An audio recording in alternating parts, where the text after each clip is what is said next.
Hello, Bacho. Let's read the question. The question says the correct statements related to process involved in the extraction of metal is or are. Now, the key concept related to this question, that is the extraction of metal from ore. अब इस question में एक एक करके हम check करेंगे कि कौन सा प्रोसेस में कौन सा ओर के लिए कौन सा प्रोसेस यूज होता है. ठीक है. सो पहले वाला जो क्वेश्चन दिया है रोस्टिंग ऑफ मैलेजाइट प्रोड्यूसेस क्यूप्राइट. ठीक है. मैलेजाइट है, एक क्या है, एक कॉपर का एक ओर होता है जिसमें CO3 और CuOH2 होता है. ठीक है. मैंने इसका मतलब कार्बन, कॉपर का कार्बोनेट और कॉपर का हाइड्रोक्साइड रहता है. ठीक है. और इसमें हमें चाहिए, जो क्वेश्चन ने बोला है क्यूप्राइट. और क्यूप्राइट क्या होता है? क्यूप्राइट जो होता है वो है Cu2O. ठीक है. इसको हम क्यूप्राइट कहते हैं.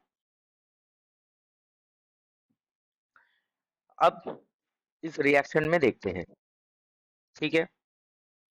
सो CuCO3 और CuOH2, इसका रोस्टिंग हो रहा है. रोस्टिंग मतलब क्या है? रोस्टिंग मतलब बर्निंग होता है विथ एयर. विथ एयर मतलब ऑक्सीजन के प्रेजेंस में. ठीक है. इसको ही हम रोस्टिंग कहते हैं.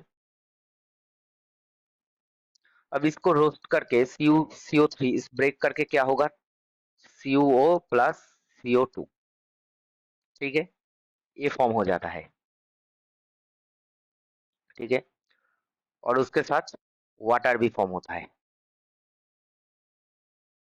और इसको अगर बैलेंस किया जाए तो ये हो जाएगा 2 CuO CO2. ठीक है. अब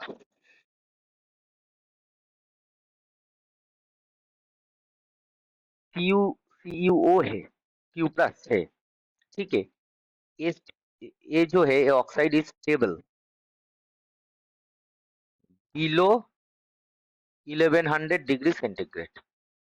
ठीक है. सो बिलो 1100 डिग्री सेंटीग्रेड में एक CuO स्टेबल होता है. और रोस्टिक का जो टेम्परेचर है वो भी बिलो 1100 डिग्री सेंटीग्रेड है. तो इसका मतलब जो है वो रोस्टिंग के अंदर CuO स्टेबल होता है. पर अगर इसका स्मेल्टिंग किया जाता, मतलब अबव 1100 डिग्री सेंटीग्रेड, तो तब क्या होता है, CuO थर्मली डिकम्पोज होके वो फॉर्म हो जाता है क्यूप्राइट में प्लस हाफ O2. ठीक है. अबव 100 1011 1100 डिग्री सेंटीग्रेड में. पर जो रोस्टिंग होता है उसका टेम्परेचर बिलो 1100 डिग्री सेंटीग्रेड होता है. तो इसमें क्या मिलते हैं हमें? CuO मिलते हैं. ठीक है. नॉट Q प्लस मिलते हैं, क्यूप्राइट नहीं मिलता. सो जो ऑप्शन ए है ये हमारा करेक्ट नहीं है. ठीक है. ऑप्शन को देखते हैं. Calcination of calamine produce zincate. अब कैलामाइन क्या है? कैलामाइन जिंक का एक ओर होता है जो जिसमें प्रेजेंट होता है जिंक कार्बोनेट. और कैल्सिनेशन, ठीक है, कैल्सिनेशन क्या होता है?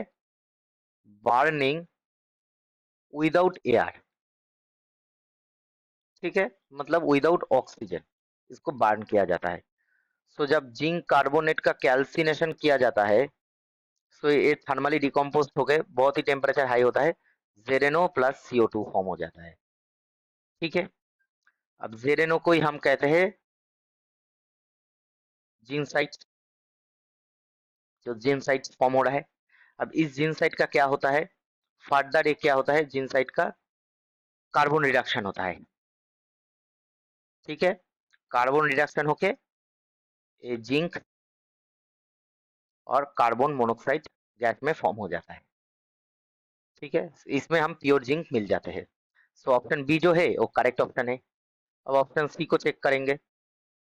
Copper pyrites is heated with silica in a reverberatory furnace to remove iron. तो इसको भी चेक कर लेते हैं।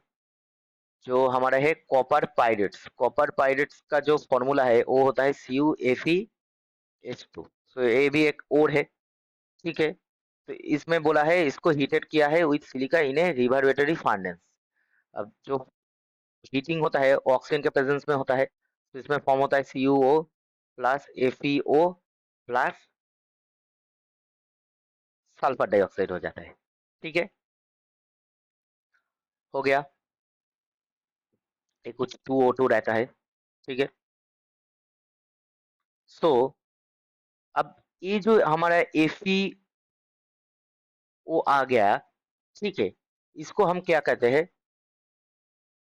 अब ये आयरन को हमें सेपरेट करना है ऑक्साइड से, तो इसको हम सिलिकॉन से रिएक्ट करते हैं, सिलिकॉन डाइऑक्साइड से। अब ये आ जाता है FeSiO3। अब इसको आ जाता है स्लैग होता है, ठीक है। अब इससे प्योर आयरन को रिमूव, इस स्लैग को अगर फिल्टर किया जाए तो प्योर आयरन आ जाता है, ठीक है।